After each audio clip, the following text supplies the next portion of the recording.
राम हरे हरे हरे कृष्णा कृष्णा कृष्णा कृष्णा हरे हरे हरे राम राम राम हरे हरे हरे कृष्णा। वसुदेव सुतं देवं कंस चाणूरमर्दनं देवकी परमानंदं कृष्णं वंदे जगद्गुरु। आप सभी वैष्णव जनों के चरणों में दंडवत प्रणाम। हरे कृष्णा। भगवान श्री कृष्ण की अद्भुत कृपा कि हम लोग भगवान श्री कृष्ण के लीला का, गुणों का, कथाओं का चिंतन कर पा रहे हैं, चर्चा कर पा रहे हैं, सत्संग कर पा रहे हैं। सत्संग मनुष्य जन्म का सर्वश्रेष्ठ सर्वोच्च लाभ है।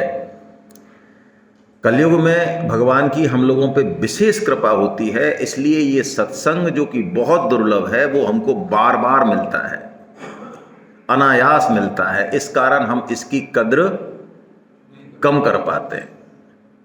नहीं तो सत्संग वैकुंठ में भी दुर्लभ है, वैकुंठ में भी नहीं मिलता है सत्संग। इसलिए वहाँ के जो पार्षद हैं वो भी चाहते कि हमें पृथ्वी लोक में जन्म मिले, मनुष्य जन्म में मिले। मनुष्य जन्म में क्यों? किसी और योनि में ये ताकत नहीं है, ये सामर्थ्य नहीं है कि वो भगवान को प्रेम कर सके, भगवान को अपना कह सके, भगवान के बारे में सोच सके, विचार कर सके कि भगवान कैसे हैं, इतने विलक्षण हैं, इतनी अनंत सृष्टियों के मालिक हैं। इतना जो भगवान से अपना संबंध है, हम प्रेम कर सकते हैं, प्रेम दे सकते हैं, भगवान को अपना कह सकते हैं, ये किसी भी और योनि के लिए संभव नहीं है। हम सेवा कर सकते हैं सबकी, हम पशुओं की सेवा कर सकते हैं, हम पक्षियों की सेवा कर सकते हैं, हम सब योनियों की सेवा कर सकते हैं, हम देवताओं की भी सेवा कर सकते हैं, हम भगवान की भी सेवा कर सकते हैं। ये ताकत हमारे पास ही है। आप कहेंगे कि साहब पशु पक्षी भी कर सकते हैं सेवा, गाय भैंस बैल ये सेवा करते तो है? नहीं, इनसे सेवा ली जाती है। वृक्षों से आप फल लोगे, अपने काम में लोगे उसको, वृक्ष आपके घर पे फल देने। ऐसे ही पशु पक्षी से भी आप सेवा लोगे, प्रकृति से सेवा लोगे। प्रकृति अपने आप में जड़ है, वो सेवा नहीं कर सकती, उसको काम में लिया जा सकता है, तो वो मनुष्य काम में ले सकता है। तो ये ताकत मनुष्य में है। लेकिन भगवान के बारे में जानने की इच्छा, अपने बारे में जानने की इच्छा मनुष्य में तब होती है जब उसके जीवन में कोई दुख आता है। क्योंकि सुख में हम सब जो है अपने आप को भूले रहते हैं, भगवान को भूले रहते हैं। ये सब की आदत है हम सबकी। सुख में हमको कुछ आइडिया नहीं रहता। आप माला अर्पण कर दो, बस, कोई नहीं, चलता रहेगा, है ना। करवा दो, सर कर देंगे, चतुर्वेदी सर कर देंगे। तो दुख आता है, दुख में आप देखते हो कि हम भगवान के ज़्यादा नज़दीक होते हैं। ये हम सबका है। यदि आप पुराने महापुरुषों को देखें, हमारे घर के बुजुर्गों को भी देखें, किसी बड़े आदमी को देखें और उससे थोड़ा सा पूछें आप बैठ के, तो कहीं ना कहीं उसके जीवन में कोई बहुत दुख हुआ होगा। उस दुख के कारण उसको सहने की जो ताकत है, लड़ने की ताकत है, उसके कारण वो आज यहाँ पहुँचा है। ये पक्की बात है। कोई बहुत बड़ा महापुरुष है, कोई संत है, साधु है, उसके जीवन में दुख होगा। दुख क्या है? दुख ऐसी चीज है जो हमारी क्षमताओं को निखारती है। देखो, आज के बच्चों को सारी फैसिलिटी उपलब्ध है, लाइट भी है, टेबल कुर्सी भी है, बढ़िया घर है, बढ़िया किताबें हैं, बढ़िया कपड़े हैं, सब तरह के मास्टर हैं बताने वाले। तो आज के बच्चों की कैसी हालत है, वो उसकी कितनी कदर करते हैं। और अब चले जाओ आप 40-50 साल पहले, कि लाइट भी पूरी नहीं, मकान भी ढंग का नहीं, बताने वाले भी नहीं, कोई 10-5 किलोमीटर पे बैठे, तब मास्टर जी थोड़ा बहुत समय देंगे। तब भी ऐसे कुछ होते थे स्टूडेंट जो उन विपरीत परिस्थितियों में भी बहुत अच्छा अपना करके और आगे निकल जाते थे। तो ये दुख क्या करता है? दुख हमारी क्षमताओं को, हमारे जीवन को संवारता है। ध्यान रखें इस चीज़ को। कल हमने इस चीज़ को समझा। यदि जीवन में दुख नहीं आया ना किसी के, तो ये मान लो कि अभी वो बहुत कच्चा है, बहुत पोला है। अभी जो दुख आएगा और दुख से लड़के निकलेगा वही मजबूत होगा। आजकल के बच्चों को माँ बाप जो है बिल्कुल दुख या कोई भी कमी नहीं छोड़ना चाहते। ये बहुत गलत है ये, क्योंकि जब वो अकेले चलते हैं लाइफ में, बाहर निकलते हैं और उनको दुख आते हैं, तो उनको यही नहीं पता होता कि कैसे हम इसको टैकल करें। लेकिन गांव का बच्चा इस मामले में आगे होता है, उसने वो प्रतिकूल परिस्थितियां झेली होती हैं। तो जीवन में दुख आए तो इसे भगवान की कृपा समझना चाहिए। क्यों समझना चाहिए? कि भगवान अब हमको अपनी तरफ खींच रहे हैं, हमको कोई ताकत दे रहे हैं, हम कुछ उत्कर्ष करना चाह रहे हैं। उत्कर्ष मतलब हमारे जीवन में कोई ऐसी बुराइयां हैं, ऐसे पाप हैं पुराने, जिनको कि हम छोड़ नहीं पा रहे हैं, तो भगवान दुख रूपी रगड़ लगा के और उसको हमको बिल्कुल उजला साफ सुथरा बनाना चाह रहे हैं। जैसे मैं तुम्हारे गांव का ही उदाहरण दूं, कोई अपने गांव में भोज भंडारे होते हैं, तो मान लो जो कढ़ाई है जिसमें कि बहुत सारा कालापन लग गया है, तो उसको अपन जूने से साफ नहीं करते, उसको तो कोई ईंट वींट लाते हैं और उसमें ईंट का घिस्सा मारते हैं पहले तो, क्योंकि वो है ही इतनी काली। तो ऐसे ही हमारे जीवन में जो ये दुख है, इसकी रगड़ यदि लग गई हमको, तो ये मान लो कि हमारा जीवन फिर आगे जाने वाला है। आप देख लो, भगवान राम हो, भगवान कृष्ण हो, पांडव हो, सबके जीवन में दुख है और दुखों से ही वो आगे पहुंचे हैं। वो कौन सी कविता है, सूर्यकांत उनकी है ना, हाँ, सह धूप घाम पानी पत्थर, पांडव आए कुछ और निखर, हैं सौभाग्य न सब दिन होता है, देखें आगे क्या होता है। मानव, हाँ, वो तो अलग है, वो अलग है, वो अलग है।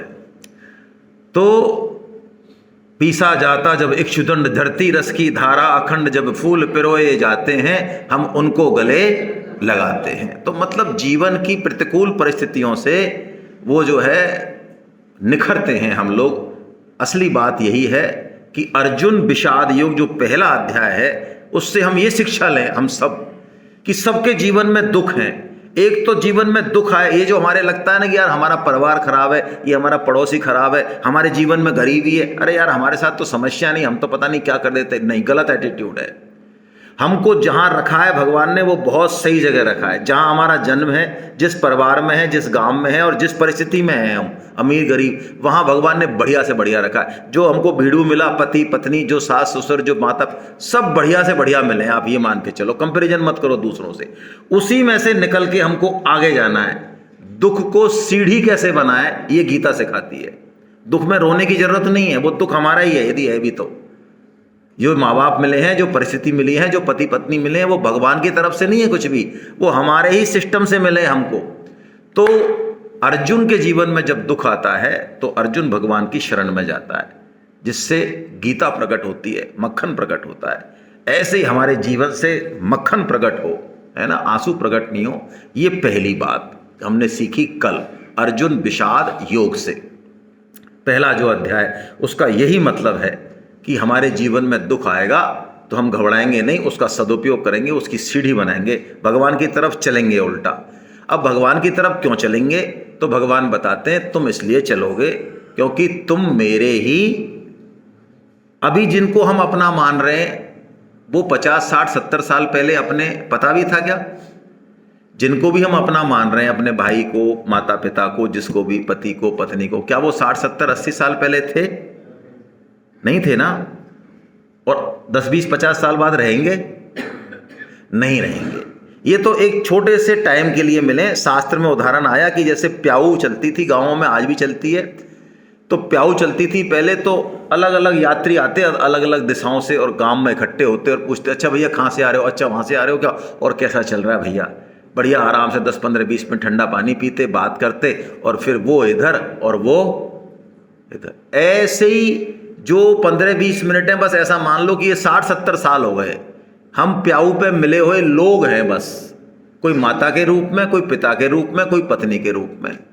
हम मूल में हैं भगवान के, हम पहले भी भगवान के थे और अब भी भगवान के हैं और आगे भी भगवान के ही रहेंगे। भगवान ने ये बात हमको बता दी कि तू जिसको अपना समझ रहा है, तू जिसको शरीर समझ रहा है कि मैं ये हूं, ये शरीर वरीर तू नहीं है, तू शरीर से अलग है, उसको पहचान, उस पर दृष्टि रख। शरीर का तो ध्यान रख, शरीर को तो खिला पिला, लेकिन शरीर का ही पोषण में मत लगा रहे। शरीर के अंदर तेरा स्वरूप है, तेरी आत्मा है, उसके पोषण में तू लग। तो उसके पोषण कैसे करें? तो भगवान ने कहा तेरा जन्म सेवा के लिए हुआ है। कर्म योग सेवा है, त्याग है, ये पक्की बात है। देखिए बड़ी जोरदार बात आज स्वामी जी ने कही। सुबह मैं सत्संग सुन रहा था स्वामी जी का। स्वामी जी ने कहा गीता में 2 बात आई, इस जगत को दुखालय बताया। क्या बताया? दुखालय का मतलब क्या है? जैसे विद्यालय, तो विद्यालय में क्या मिलेगा? कोई जीरा नमक मिर्ची मिल जाएंगी, विद्या मिलेगी। तो विद्यालय, पुस्तकालय में क्या मिलेगा? पुस्तक मिलेंगी, और थोड़ी मिलेंगी कुछ। तो दुखालय में क्या मिलेगा भाई? दुख मिलेंगे। अब भगवान तो कह रहे हैं इसको दुखालय, और हम इसको क्या समझ रहे हैं? सुखालय समझ रहे हैं। हम तो कह रहे हैं यार मौज मजा ले लें इसमें, यार ये तो बहुत मजा आ रहा है, इतने पैसे आ गए, इतना खाना पीने को मिल गया, इतना मौज बढ़ाई मान बढ़ाई हो रही है। भगवान कह रहे हैं ये दुखालय है। तो संसार में को भगवान ने दुखालय भी कहा, और स्वामी जी ने कहा संसार भगवान का स्वरूप भी है। माता पिता भगवान के स्वरूप है, सारे जन भगवान के स्वरूप है, सब कुछ जो है प्रकृति जड़ चेतन ये सब भगवान का ही स्वरूप है। तो 2 बात हो गई, एक तो भगवान ने इसको दुख रूप कह दिया, और एक भगवान ने इसको अपना स्वरूप भी कह दिया। तो ये 2 बात कैसे जमेंगी? ये तो दोनों उल्टी बात हो गई ना। तो स्वामी जी ने इसका समाधान दिया। स्वामी जी ने कहा यदि इस संसार से हम सुख लेना चाहेंगे, भोग करना चाहेंगे इसका, कि पत्नी किसके लिए? मेरे लिए। बेटा किसके लिए? मेरे लिए। ये देश किसके लिए? मेरे लिए। इस देश ने मेरे लिए क्या किया? प्रकृति किसके लिए? मेरे लिए। सब मेरे लिए हैं, ये सूर्य चंद्रमा तारे। और तुम किसके लिए हो? वो होश नहीं है। हमने देश के लिए क्या किया, इस पे बात नहीं है। हमने पत्नी पति के लिए क्या किया, इस पे कोई दिमाग नहीं है। सारे संसार के लोग मेरे काम आ जाए, मैं इन सब का भोक्ता बन जाऊं, ये असुर प्रवृत्ति है। यदि ऐसी असुर प्रवृत्ति रही जो कि होती है हम में, तो ये संसार दुखालय है।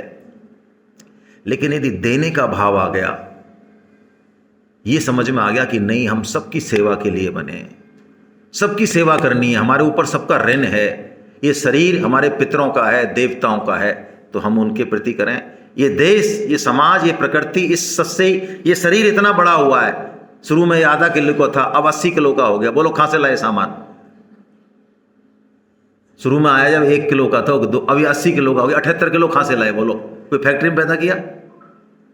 किससे लिया सामान? ये उधार लिया है ना, किसी से न किसी से लिया ही है ना।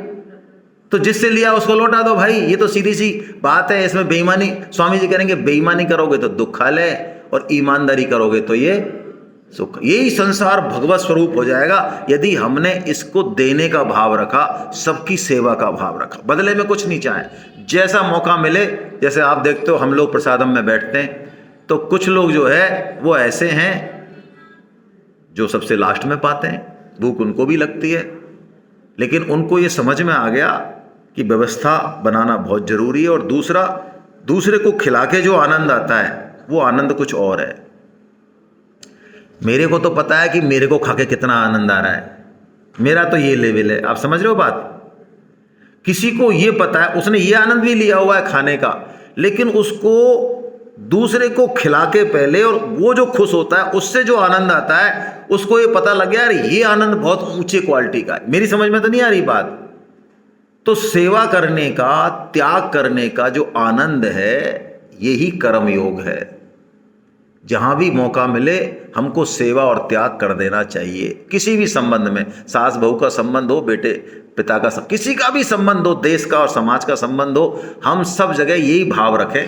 अपना पालन पोषण कर लें, उसमें कोई दिक्कत नहीं है, परिवार का पालन पोषण कर लें, लेकिन भाव यही हो कि हमको जितना हमारी सामर्थ्य दी है भगवान ने, जितनी सामर्थ्य दी है उतनी जिम्मेदारी है। ध्यान रखना, ज़्यादा जिम्मेदारी नहीं है, जितनी सामर्थ्य है उतनी ही, उतना हम देने का भाव रखें। जिस रूप में, आप में, सब में, हम में, सब में कोई ना कोई क्वालिटी होगी, सब में क्वालिटी है। किसी में शरीर का बल है, किसी में भगवान ने पैसा दिया, किसी ने भगवान ने मैनेजमेंट की टिक दी। सबको कुछ ना कुछ भगवान ने एक क्वालिटी दी है, सबको दी है, उसी क्वालिटी से हम सेवा करें। तो ये कर्म योग है।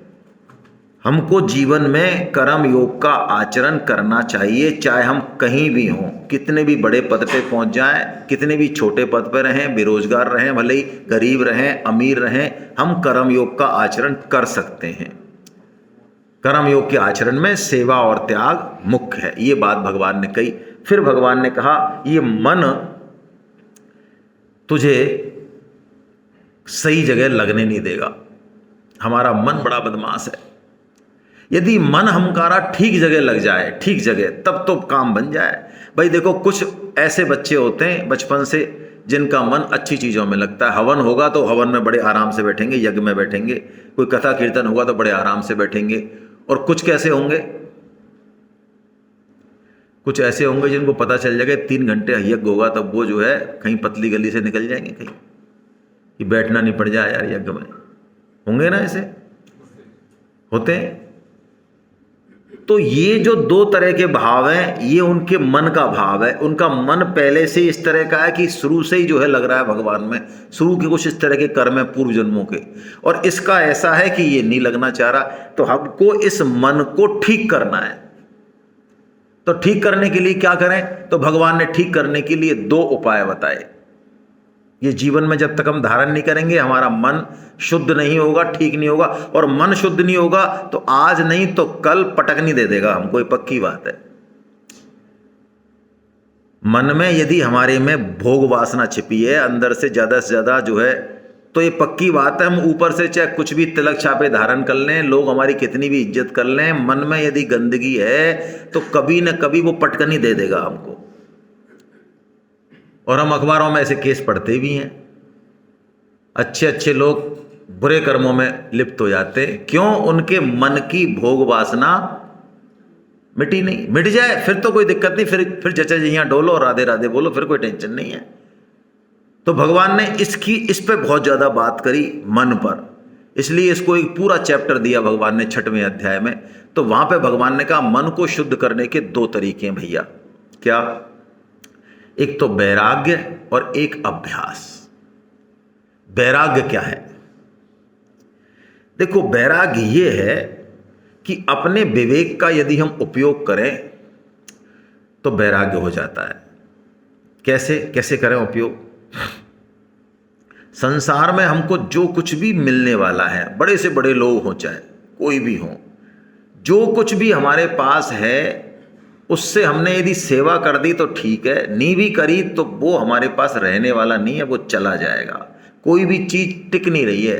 हो सकता है 20 साल पहले आपकी पोजीशन खराब हो, आज बहुत अच्छा पैसा मिल गया हो प्रॉपर्टी में या किसी भी चीज़ में, बहुत अच्छी बात है। लेकिन आपको क्या लग रहा है ये टिक जाएगी? ये भी टिकने वाली नहीं है। ये शरीर आपका आज बीमार है, कल खराब है, कल बहुत अच्छा हो गया, फिर हो गया। कोई भी चीज, ना शरीर टिकेगा ना ये संसार टिकेगा, ये सब जा रहा है, नष्ट हो रहा है। स्वामी जी तो कह रहे हैं, बहुत अच्छी बात कह रहे हैं, चलो हम में से कोई नहीं माने कि हमारी मौत कब आएगी, हम तो ये माने हम सब 100 प्लस करके जाएंगे। कोई तो 110 जाएगा, कोई 120 जाएगा, ऐसा मान लो चलो।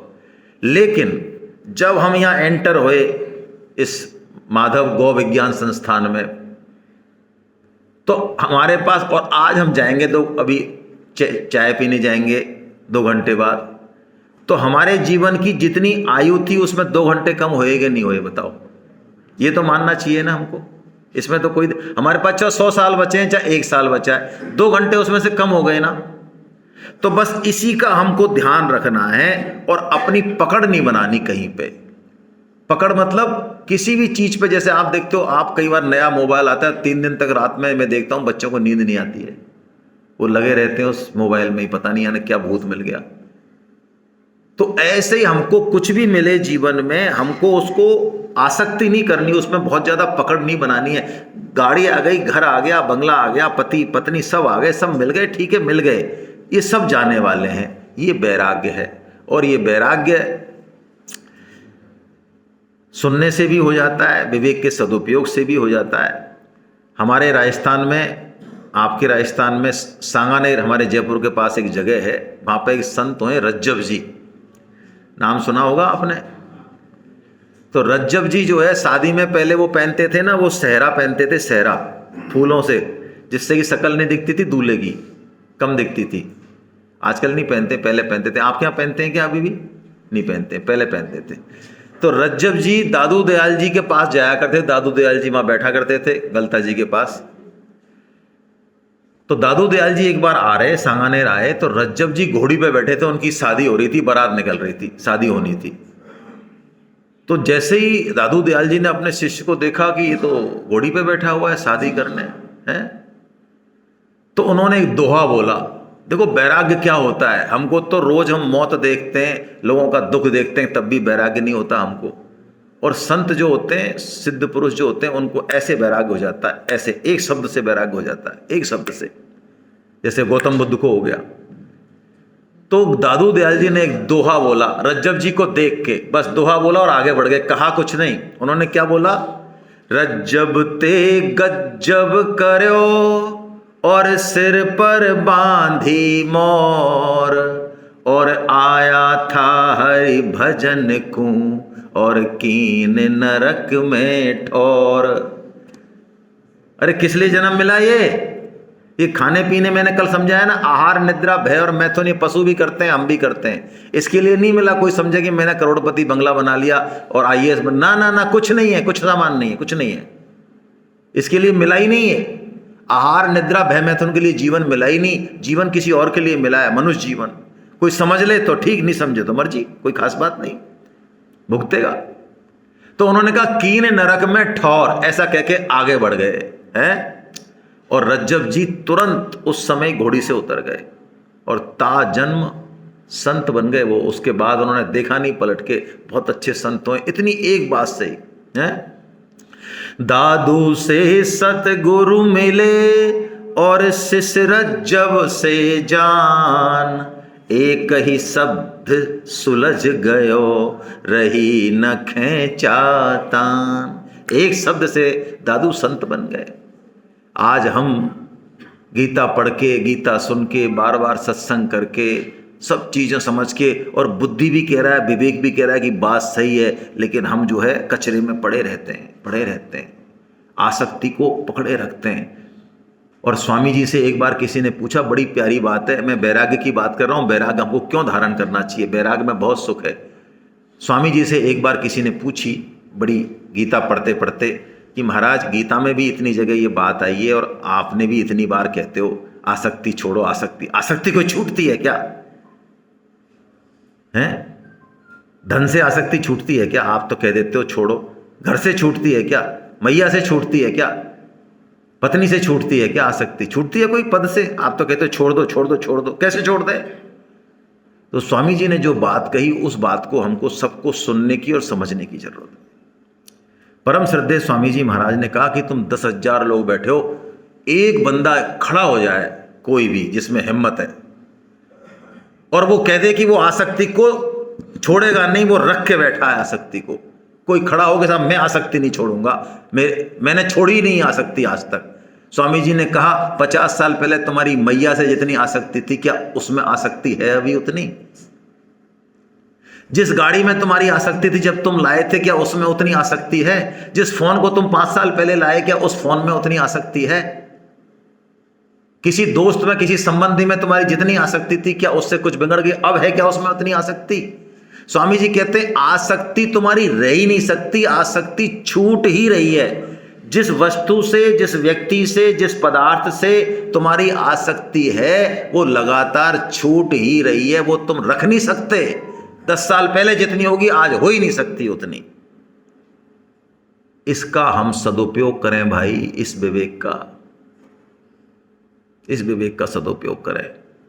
आप कहोगे साहब शरीर से बहुत ज्यादा आसक्ति होती है, शरीर भी ऐसी स्थिति में पहुंच जाता है भाइयों कि लोग मृत्यु मांगते हैं। ये शरीर जब मल मूत्र में, अभी तो हम कूद रहे हैं ऊपर क्योंकि हाथ पैर चल रहे हैं, ऐसी भी स्थिति आ जाती है कि कोई मलमूत्र साफ करने वाला नहीं है। खाने पीने की तो बात छोड़ो, क्या ये नरक कुंड है ये, इसको सुन ले ना, सुन ले तो कब कभी आ जाए, जब भुगतेंगे जब तो बात अलग होगी। और हम प्रार्थना करेंगे भगवान से कि तू अब पिंड छुड़ा दे यार, तू यहां से अब कैसे भी हटा दे इसको, बीमारी को यार। इस सब का विचार करके वैराग्य हो जाए। और वैराग का मतलब नहीं है कि किसी से धक्का दे दें, हट बेकार, नहीं नहीं। वैराग का मतलब है अब आप उसकी सेवा करोगे उल्टा।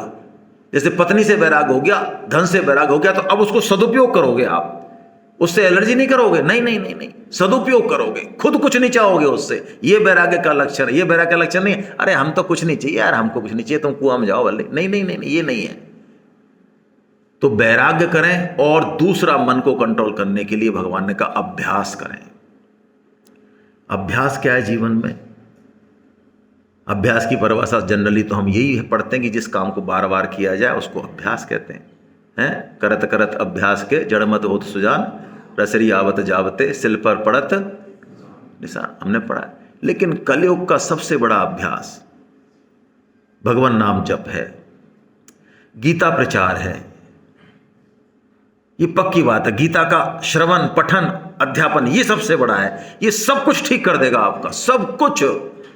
यदि आप ये चैलेंज कर लो, मन में धारणा कर लो कि मुझे भगवत गीता को 10-5 साल ठीक से देखना है, पढ़ना, चाहे मैं एक ही श्लोक पढ़ूं, आप देखो क्या फर्क पड़ता है। मैंने कल भी आपसे निवेदन किया, आप ये विचार कर लो कि मुझे तो भगवान नाम जप करना है। एक तुलसी माला मैं ले लूंगा कहीं से भी, और मैं मंत्र का जप करूंगा, कभी भी कर लूंगा, सुबह कर लूंगा, शाम को टहलते समय कर लूंगा, गार्डन में घूमते समय कर लूंगा, खाना खाने के बाद जब मैं जाता हूं तब कर लूंगा, कभी भी कर लूंगा मैं, लेकिन करूंगा जरूर मैं। आप देखो तो सी कितना चेंज आए हमारे मन में। जो वासनाएं, कुटिलताएं, वो कितनी जल्दी से शुद्ध होती हैं, आप करके देखो।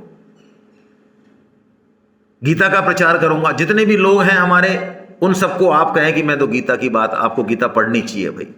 हमने सुनी है 2 दिन, थोड़ी बहुत हमको अच्छी लगी, हमें कई चीज़ें मिली उसमें से, तो क्या पता ये तो खजाना है, फिर तो और तो इसमें क्या छिपा होगा। गीता का प्रचार करें। क्यों कह रहा हूं मैं ऐसा? मैं इसलिए कह रहा हूं, हमारा जन्म इसी चीज के लिए मुख्य हुआ है। भगवान श्री कृष्ण गीता के प्रचार से सबसे ज्यादा खुश होते हैं। जैसा कि मैंने कल कहा, यहाँ पे जो भी महानुभाव हैं जो इस काम में आगे रहे, तो उनको आप देख रहे होंगे, हमारे चाहे राकेश जी खोईवाल हों, चाहे और दूसरे हों, क्या नाम है, देवीलाल, जो भी है, मेरे ख्याल से आप उनको चेक कर रहे होंगे, उनका कोई ऐसा खुद का स्वार्थ आपको नहीं मिल रहा होगा कुछ भी। उनके दिल में सिर्फ एक भाव जरूर होगा कि भाई कैसे भी भगवान की वाणी हम कुछ लोग बैठ के सुन लें, जिससे कोई बात यदि हमारे दिमाग में आ जाए तो हमारा जीवन एक ठीक दिशा में चला जाए। क्यों? आजकल धर्म के क्षेत्र में भी बहुत भ्रष्टाचार है। सही धर्म के क्षेत्र में भी सही लोग नहीं मिलेंगे आपको, और हम लोग प्राय आकर्षित हो जाते हैं गलत लोगों से। ये पक्की बात है, मैं आपको इस मन से कह रहा हूं। भगवत गीता की वाणी निखाले स्वर्ण है, 24 कैरेट गोल्ड है। लिख के रख लो आप मेरे थूक देना यदि मेरी बात पर कहीं भी आपको कुछ लगे तो कह देना आप स्पष्ट। और स्वामी जी की वाणी, गीता प्रेस की जो किताबें हैं, गीता प्रेस की 1000 किताबें हैं, कहीं भी कोई भी किताब आप ले लें, बांटें सब लोगों को, खुद पढ़ें। मैं कह रहा हूं एक लाइन भी उसमें आपका जीवन बदल देगी। उसमें कहीं कोई कचरा है, कहीं कोई गलत चीज है ही नहीं, इतनी बढ़िया चीजें। और बाकी गारंटी मैं नहीं लेता, बाकी गीता के और भागवतम के प्रचार करने वालों की भी मैं गारंटी नहीं लेता, वहां पे भी कुछ ना कुछ आपको मिल जाएगा गड़बड़। गीता प्रेस आज भी 100 साल से 24 कैरेट गोल्ड की तरह काम कर रही है। 100 रुपए का माल आज भी 25, 40, 30 रुपए में दे रही है हमको। क्यों नहीं लाभ उठाएं भाई? लाभ उठाना चाहिए, दूसरों को भी देना चाहिए। असली बात यह है, हम खुद भी लाभ उठाएं, दूसरों को भी दें। इस बात को कह के जब मन शुद्ध हो जाएगा तो फिर हम भक्ति करेंगे अपने आप। फिर भक्ति चालू हो गई हमारे जीवन में। तो कल भगवान ने भक्ति बताई, फिर जैसा कि कल हमने चर्चा किया कि अपने आप हमको भगवान की याद आए। जैसे कुछ लोग, कल मेरे को कुछ ने बताया, एक दो ने, कि साहब हमें बहुत अच्छा लगा कल, और हमारी इच्छा हम कल सुबह आके, हम जल्दी से जल्दी आके और सुनेंगे। इसका मतलब है कि अब आपका मन उस तरफ मुड़ने लगा है। तो बस बहुत अच्छी बात है, ये भगवान की बहुत कृपा है। जब तक नहीं लगेगा, जब तक तो लगाना है मन को अभ्यास पूर्वक, लग जाए उसके बाद कोई दिक्कत नहीं है। तो ये भक्ति है। और यदि मन ऐसा हो गया कि आपका मन, चाहे आप कुछ भी कर रहे हैं, कॉलेज में जा रहे हैं तो बिजनेस में कर रहे हैं, दुकान में बैठे हैं, अफसरी कर रहे हैं, फाइल निपटा रहे हैं, लेकिन आपके अंदर से भगवान की बातें हैं, भगवान का मैं हूं, भगवान मेरे हैं, मैं केवल भगवान का हूं, ऐसी बात है, तो बस ये मान लो अंत समय में जब शरीर छूटेगा तब हमको भगवान की ही याद आएगी। और ये प्रैक्टिस अभी से करनी पड़ेगी, क्योंकि कल हमने जो अंतिम बात सीखी थी वो ये सीखी थी कि हमने जिंदगी में क्या किया है, इसका पता इससे चलेगा कि जब हम शरीर छोड़ रहे होंगे तब हमारी स्थिति कैसी होगी। ये बहुत दुर्भाग्यपूर्ण बात है कि आज सब जगह इस चीज़ का प्रचार नहीं है। जब शरीर छोड़ता है आदमी, तब उसको कभी भी अपने घर संबंधियों का, स्वजनों का चित्र नहीं दिखाना चाहिए। कई लोग करते हैं, ये भीलवाड़ा से ये आई है, लाली बाई आई है, ये देखो तुमसे बात करेगी, कल्ली बाई आई है। अरे लाली बाई कल्ली बाई से बहुत बात हो गई, इनको हटाओ इनको। उसको भगवान नाम संकीर्तन सुनाओ उसके यहाँ जब शरीर छोड़ रहा है तो। भगवान की कथा सुनाओ, रामचरितमानस पे तो रामचरितमानस सुनाओ, और कुछ नहीं तो कीर्तन करो जोर से, सब घर के मिलके। अरे कुछ भी कहते रहो, कोई रोने की जरूरत नहीं है। कितना भी, चाहे बीमार है चाहे दुख, भगवान नाम कीर्तन करिए। यदि भगवान नाम कीर्तन हो रहा है, वहां पे भगवत गीता का श्लोक पढ़ने में आ रहा है, तो कितना ही बड़ा पापी हो वो, ये भगवान का वचन है, वह यमराज की हिम्मत नहीं है कि उसके दूत आ जाए वहां पे। आपको पता है, जब मौत होती है ना, तब सब सिस्टम बिगड़ जाते हैं। नीचे से नीचे का सिस्टम निकल जाता है, ऊपर से ऊपर। क्यों होता है ऐसा, पता है आपको? आप शास्त्र पढ़ेंगे तो पता चलेगा। यमदूतों को देखता है आदमी अंत समय में, और यमदूतों को जब देखता है तो यमदूतों का वर्णन है शास्त्रों में, इतने भयानक होते हैं कि टट्टी पेशाब निकल जाता है, ये रुक जाता है, यूं रुक जाता है, कोई हेल्प नहीं कर सकता। हम कहते हैं ना, ये हमारा बच्चा, कुछ नहीं कर सकते हम, कुछ भी नहीं कर सकते हम। कितना ही बड़ा अफसर हो, चाहे कितना ही बड़ा करोड़पति हो, कुछ नहीं कर सकता वो, मौत खींच के ले जाएगी उसको। लेकिन यदि भगवान नाम का सहारा लिया, आप में से किसी ने भी, एक सज्जन ने, वो खुद का भी कल्याण कर सकता है। और वो यदि बैठा होगा, ये शास्त्र वचन है, यदि कोई संत, कोई भगवत भक्त भी वहां बैठा हो, तो यमदूत की हिम्मत नहीं है कि वो एंटर हो जाए वहां पे।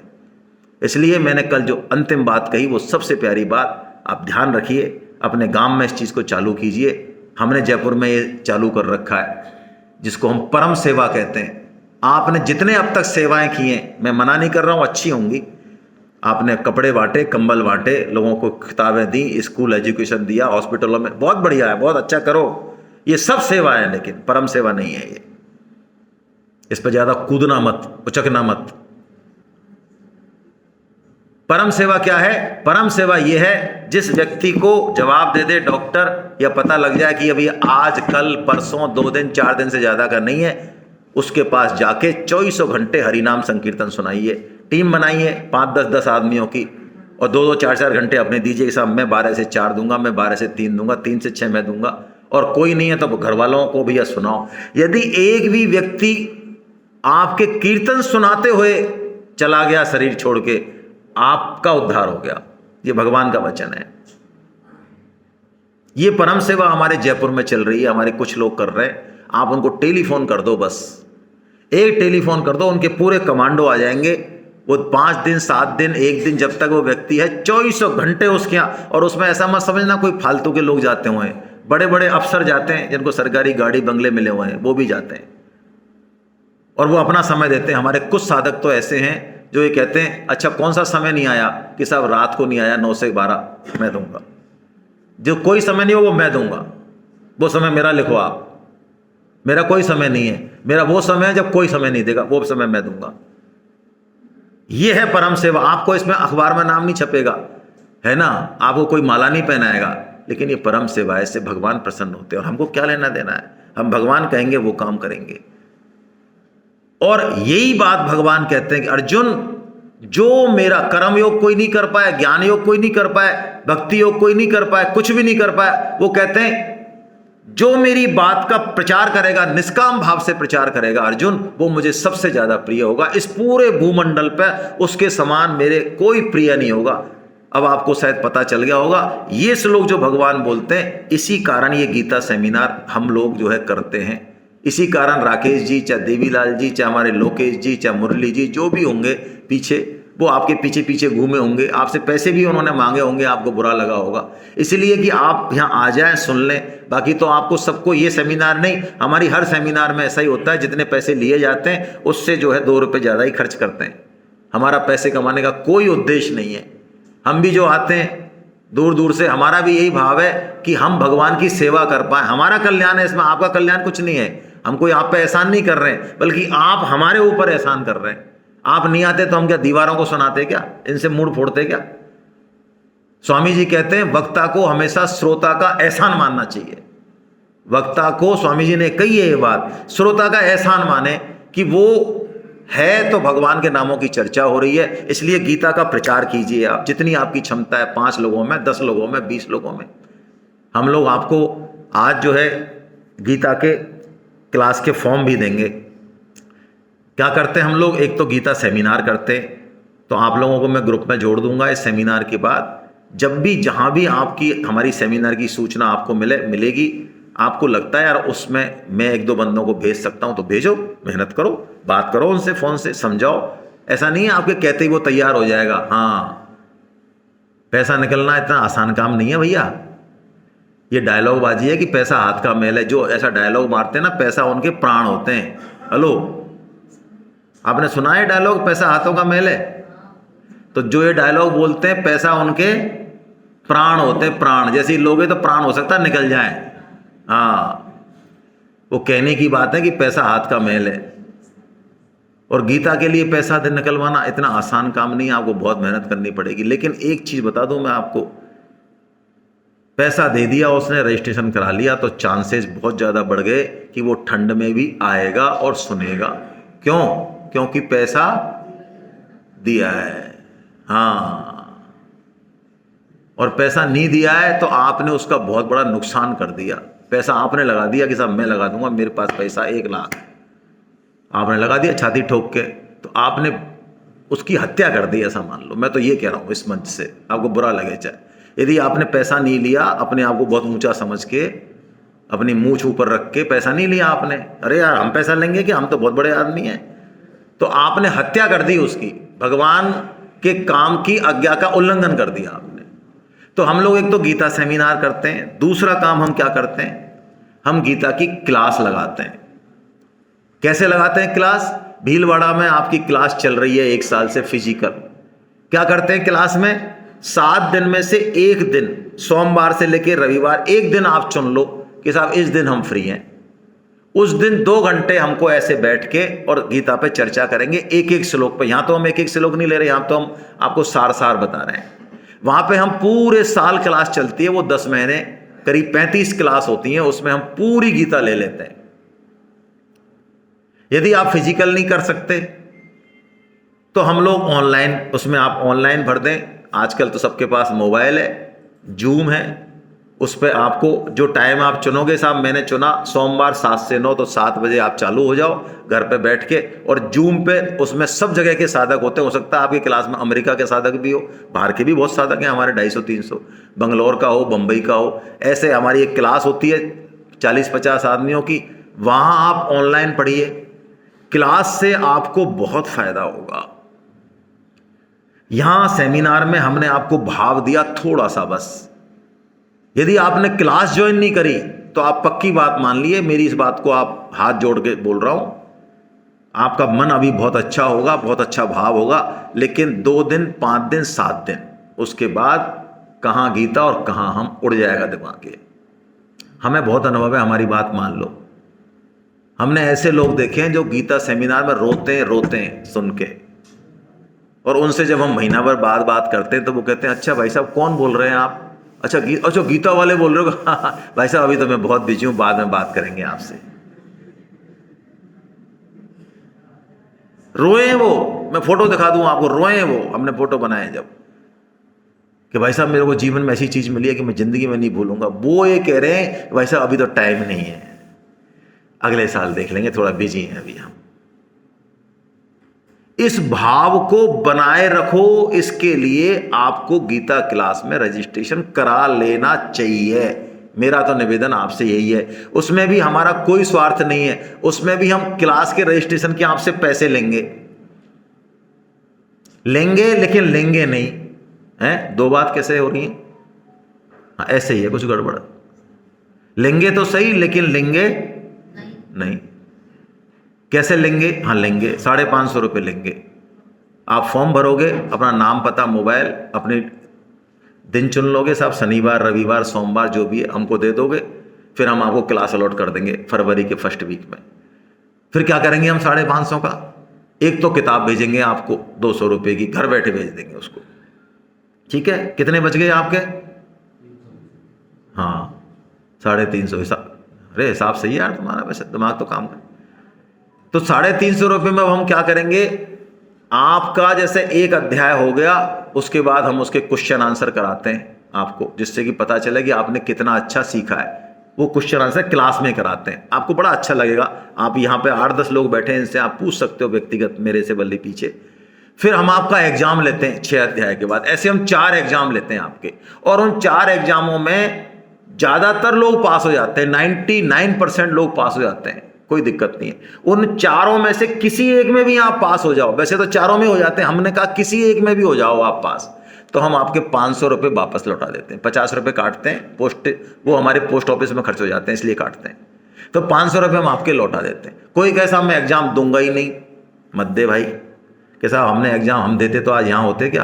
आपको पता नहीं हमने स्कूलों में एग्जाम नहीं दिए? अच्छा ठीक है भाई, मत दे। हाँ, आपके पास आते क्या हम एग्जाम देने वाले होते तो यहाँ बैठे रहते क्या? तो हम कहते हैं चल एग्जाम मत दे, तो क्लास जो हो रही है उसमें आ जा लगातार। उसकी अटेंडेंस अपने आप लग जाती है क्लास में, ऑनलाइन में भी लग जाती है, ऑफलाइन में भी लग जाती है। 90% अटेंडेंस हो गई कम से कम, तो भी हम आपके 500 रुपये वापस कर देते हैं। ठीक है। अब पिछले साल तक तो यही था इसमें कि हम 500 रुपये सबके देते थे। पिछले साल भी हमने 4.5 लाख रुपए भेजे। पिछले साल, क्योंकि गीता पढ़ने के बाद लोगों का भाव बदल जाता है, पिछले साल हमसे लोगों ने कहा कि आप ये 500 रुपये हमसे क्यों लेते हो, हमें ज़रूरत ही नहीं है इनकी, हम नहीं लेंगे इनको वापस में, हम तो देंगे भाई, अब हम तो रख नहीं सकते। तो पिछले साल हमने ये प्रावधान किया, इस साल से किया है। मतलब कोई व्यक्ति यदि चाहे कि मैं 500 रुपये नहीं लेना चाहता, तो उसके पैसे हम गौशाला में दान दे देते हैं, है ना। कौन सी गौशाला में देते हैं? जो रिनोवेट गौशाला हैं, जो हमने देखी हुई हैं, जैसे पथमेड़ा, आप भी कभी जाओ तो आपको पता चलेगा। ऐसे जो बड़ी गौशाला है 1-2, है ना, आप अपने यहाँ भी दे सकते हैं, लेकिन हम उसमें हम तो उससे तो आप टिक कर सकते हैं। और नहीं है आपकी इच्छा, कोई दिक्कत नहीं है, आप अपने में टिक कीजिए कि नहीं मुझे तो वापस चाहिए, तो हम आपके अकाउंट में भेज देंगे, कोई समस्या नहीं है। तो मेरा आपसे निवेदन रहेगा कि आप जो है इस काम को अवश्य करें। इससे क्या होगा, इससे गीता की बातें आपके मन बुद्धि में घूमेंगी, और अंत समय में हमारा भाव बहुत उच्च कोटि का रहेगा।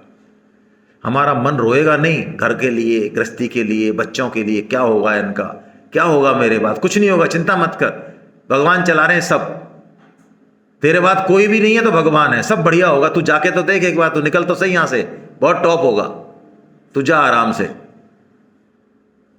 और तेरे चिंता करने से भी कुछ नहीं हो रहा है। तो ये अंत समय में भगवान का स्मरण रहे, ये बहुत महत्वपूर्ण बात है ना। इस चीज के लिए आपको भगवत गीता की शरण में आ जाना चाहिए, भगवत गीता का प्रचार करना चाहिए, दूसरे लोगों, खुद तो जोड़ें, दूसरों को भी जोड़ें, असली बात यही है। हरे कृष्णा।